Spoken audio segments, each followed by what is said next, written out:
everyone, in this unit of the Introduction to Cultural Anthropology, we're going to talk about migration. We will address some of the key questions and concerns that anthropologists have highlighted in their studies of migration. And I would like you to use those as a starting point to engage with the many course readings in this unit and in other units, but also go outside and explore what anthropologists have written about migration experiences. So, a broad definition of migration is the movement of people through space. And however, we talk about migration in the contemporary moment as part of transnational processes of movement. So a migrant, according to a starting definition, is a person who voluntarily leaves the country in which they were born and raised and settles in a different nation, temporarily or permanently. Concretely, however, most migration stories do not fit this definition. And as anthropologists in training, you will be prepared to listen and to analyze migration stories, staying away from simple preconceived assumptions about why people move, how migrant lives unfold, and migrant identities. So, how do anthropologists study migration? This is a very large field of study, and I will talk about different intersecting sets of interest in anthropological research on the study of migration just to help you summarize the vast literature. Again, there's been a lot of fantastic anthropological work on migration, and I invite you to explore it for yourselves. So some anthropologists have studied the legal categories that structure migration. These are the enormous legal apparatuses that define and channel global migratory processes, an intricate complex of ceilings and quotas, visa categories, immigrant, refugee, and asylum statuses, including the categories of undocumented migrants. And while anthropologists of migration become very familiar with these procedures, they do not let those overdetermine their study. Instead, they pay attention to the social fields that migrants themselves occupy and create, as well as the historical continuities between past and present migrations, both across national borders and within. Anthropologists are also interested in national citizen-making processes. They study how ideas about race, language, and culture shape official and popular notions of what a nation is and how its citizens should behave, speak, worship, dress, or even look. This research looks critically at processes and expectations of assimilation and the formation of new identities, and it also pays attention to the violence and the power structures that shape the experiences of becoming a citizen or being excluded from citizenship. And the fourth overriding concern in anthropological study of migration is to understand these processes from people's own perspectives and life stories. It's true, migration is deeply shaped by wider ideologies of belonging, by legal systems, and the politics of racial, gender, and ethnic hierarchies and class. But immigrants hold their own notions of what migration is all about, as well as ideas about origins, identity, and lived experiences of migrant communities, neighborhoods, organizations, and families, all wrestling with the big questions that the migrant experiences raise. And rather than taking a presentist approach, anthropologists often also take into account past and longer histories of migration. And this allows us to move away from easy distinctions between immigrants and established residents. So my first question for you this week is, how would you use the tools of anthropology, as you have encountered in this course so far, to study migration? What would you look at, and what would mostly interest you? So for a moment, I would like us to think about contemporary migration in the context of ancient ones.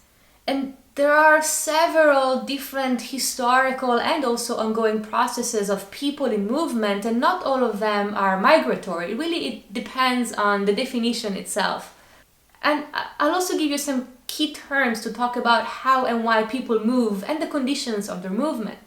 So you can talk about territorial expansion, populations moving beyond their geographical margins, maintaining existing livelihoods, or adapting to new ecological conditions. You can think about people moving to look for refuge, maybe flying from intolerable conditions of a political or ideological nature, escaping military conquest, escaping forced taxation, avoiding conscriptions, running away from slave raids. We often talk about colonization, of course, states that expand, occupying others' territories and establishing political and economic rule over colonized people. You can also think about the long histories of forced displacement and resettlement, the removal of people against their will from one location to the other, and enslavement and slave trades. We talk about diaspora when people voluntarily leave their homes for distant places and continue to remain deeply connected with their places of origins and with families and close ones there. And trade diaspora in particular is about merchants looking for opportunities for new markets. Work diaspora, on the other hand, is often more tightly connected with the rise and expansion of capitalist labor markets. We think about rural to urban movements, but also transnational movements of people in search for better paid wage labor. And these kinds of movements involve, of course, economic consideration, a trade-off of sorts between leaving and new opportunities and the presence of support kins and networks in the arrival destination. But diaspora can also come about through experiences of land displacement and the loss of local subsistence economies or trade networks. And later on in this lecture, I want to unpack and critique some of the push-pull economic considerations that have sometimes structured the study of migration and diaspora. And finally, we talk about nomadism, the movement of communities across long distances in cyclical patterns, often following resources or trade opportunities. The contemporary migration experience, of course, is overdetermined by the presence of borders. Borders are territorial limits defining political entities, usually states, and also their legal subjects or citizens. And borders are closely tied to ideas about boundaries. And we talk about boundaries as social constructs, establishing symbolic differences between groups of people on the basis of perceived differences in class, gender, race. So my second question for you is to think about the concrete examples, one that you may have encountered yourself or read in the media or encountered over the course of your studies, about the co-constitution or the co-production of borders and boundaries. How might these two things come together?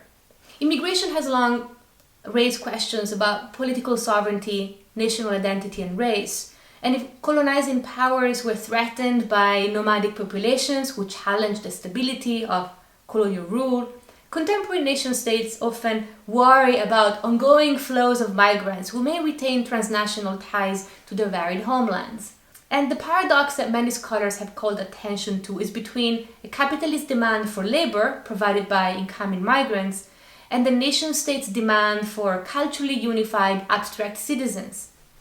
And the problem over and over again has been represented as one that is about the immigrant populations themselves carrying incommensurable cultural, religious, and racial differences.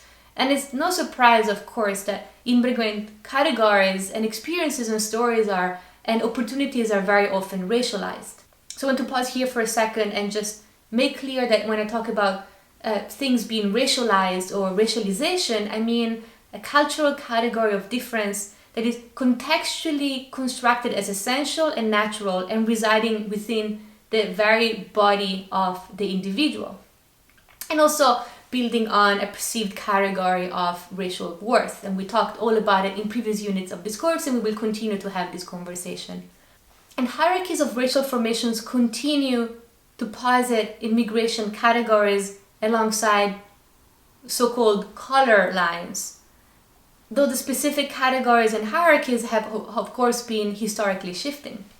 And as we talked about in previous units of this course, since the early 20th century, certain widespread racist paradigms have shifted from ideas about different biological capacities to broader assumptions about cultural differences as immutable categories of identity and belonging. And so in many contexts, immigrants are portrayed over and over again as fundamental others. And one key point here, of course, is that mobility, the ability to move and to start a new life elsewhere, is of course unequally distributed across groups of people. So my family left Italy for the American Midwest in the 1890s. The women were illiterate peasants and the men worked as blacksmiths or horseshoe makers. The family story is a little fuzzy here.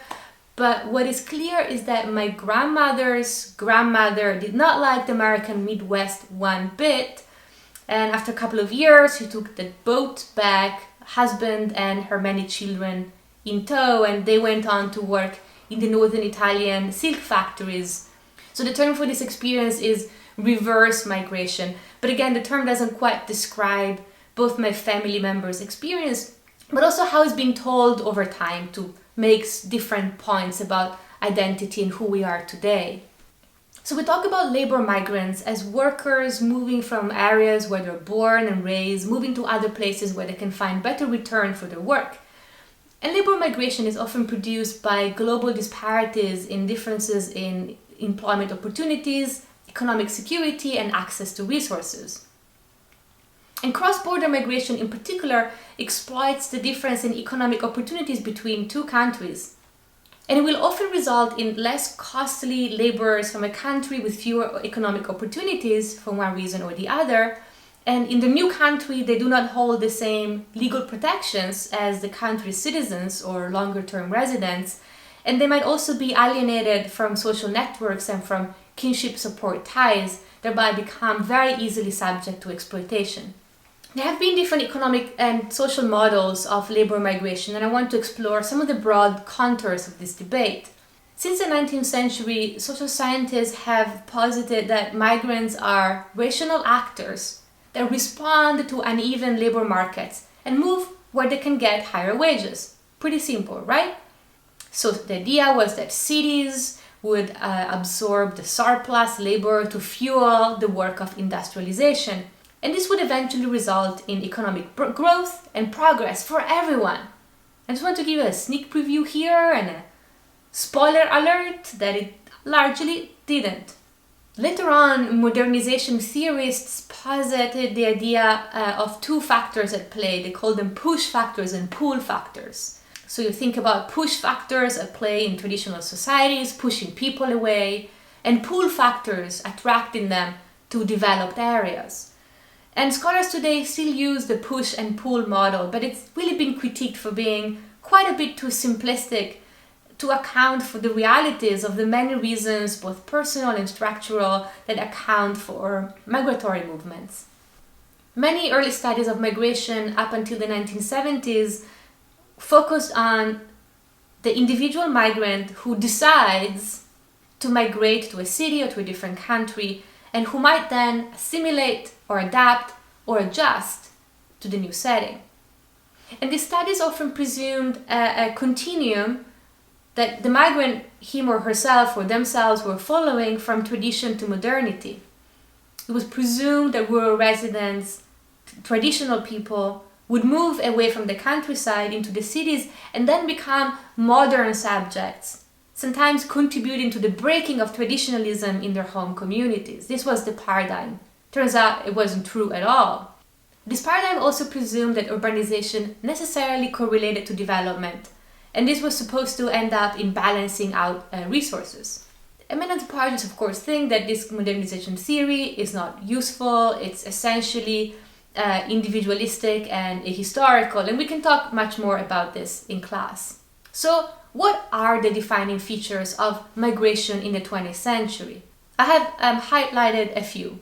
So first, the circulations of good and capital, particularly towards the end of the 20th century, has increasingly been facilitated by trade agreements. However, the circulation of people has become increasingly restricted. And people are often categorized in terms of their appropriateness for inclusion into national communities. Against expectations of assimilation, migrants have retained minority identities, subject to discrimination and violence and racial hierarchies. And again, I want to go back to the idea that boundaries and borders are co-produced. They come together in mutually productive ways.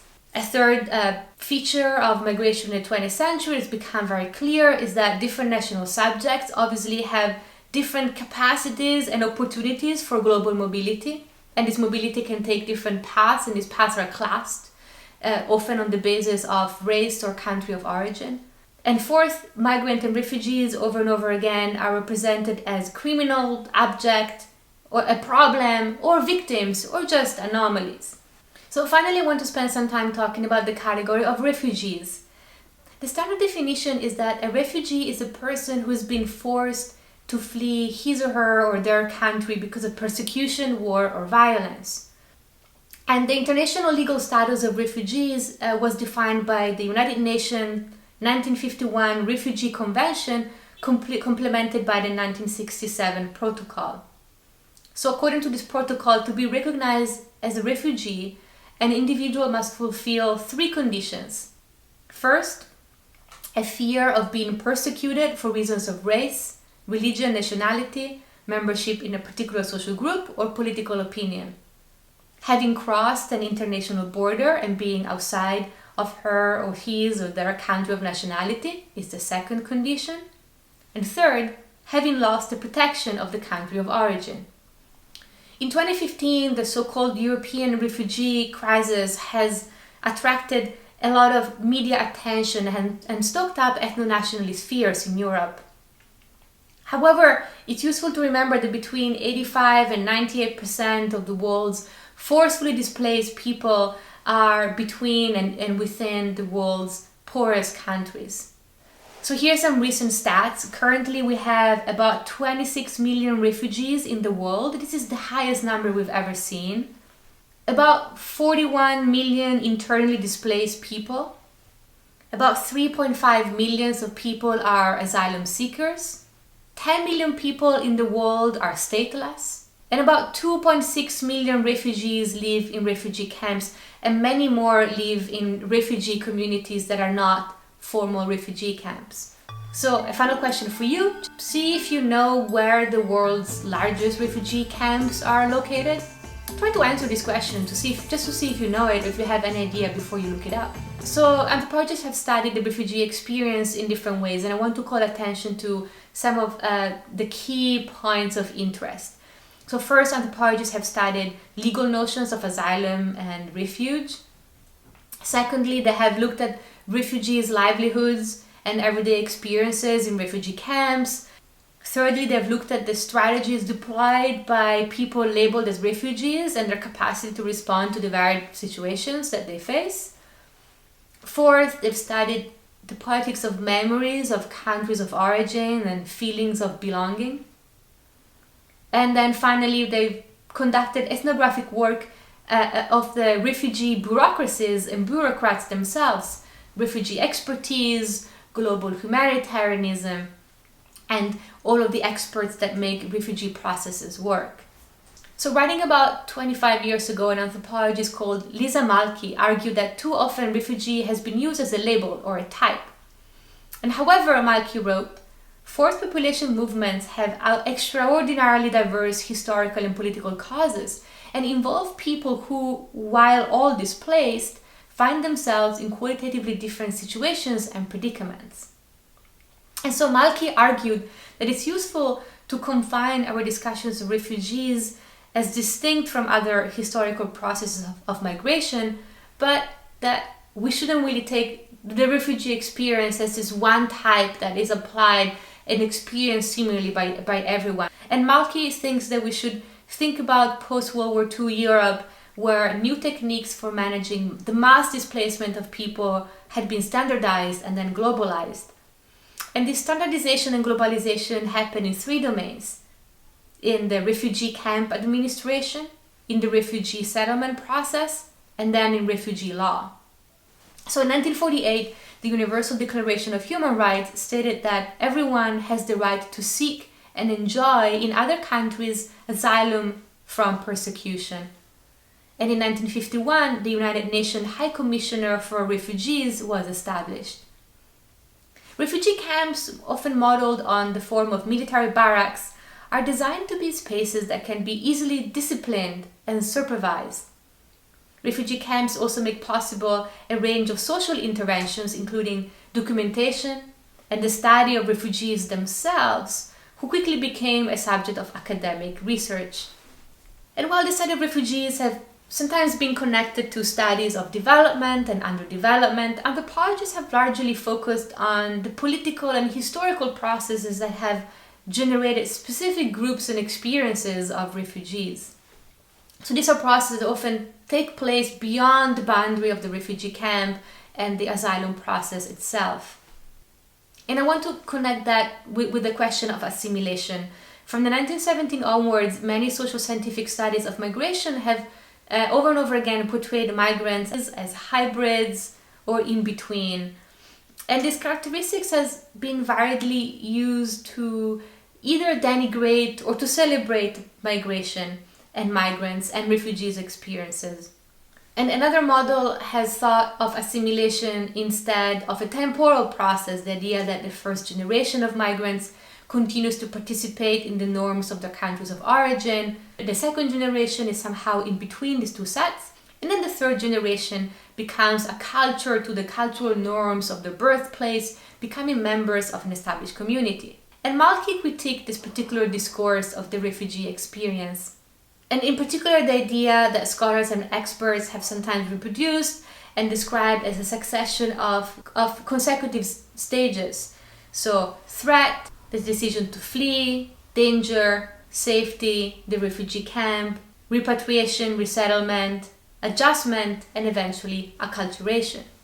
And according to Malki, this approach is flawed because it wrongly presumes, first, a functionalist view of society, right, describing displacement as an anomaly in a stable, sedentary society, and we know that empirically this is not exactly correct. Second, the assumption that uprooting or movement inevitably means identity or cultural loss. And then thirdly, that the home country is the place where the refugee fits in their normal habitual habitat, and that's also empirically not necessarily correct. So in other words, this approach alongside stages tends to posit the refugees as a singular, essential, trans-historical condition. And Malki thinks that this is a perception of immigrant and refugee otherness, and that constitutes this supposed difference as a national problem, and also ends up erasing the particularities of specific migration processes and stories. And so in an attempt to bring to life some of the specificities of the refugee and migrant experiences and stories, this week for this unit you're reading a wonderful graphic novel entitled The Best We Could Do, and written and designed and drawn by an author called Thi Bui. They are real, humanized characters with their own quirks and complexities, wrestling with big questions of time, family, politics, and identities. So I hope you will enjoy this read, and I hope you will use some of this very abstract set of approaches and concepts to read through the anthropological literature you've encountered this semester, and trying to extract some of the stories and experiences of migration and refugee processes or people moving through space, and try to understand as an anthropologist contributing to the study of migration, what are some of the big questions that you would want to address, and how would you go about it with the tools that you have at hand. This is all for today. Thank you for listening to me, and I look forward to seeing you all very soon.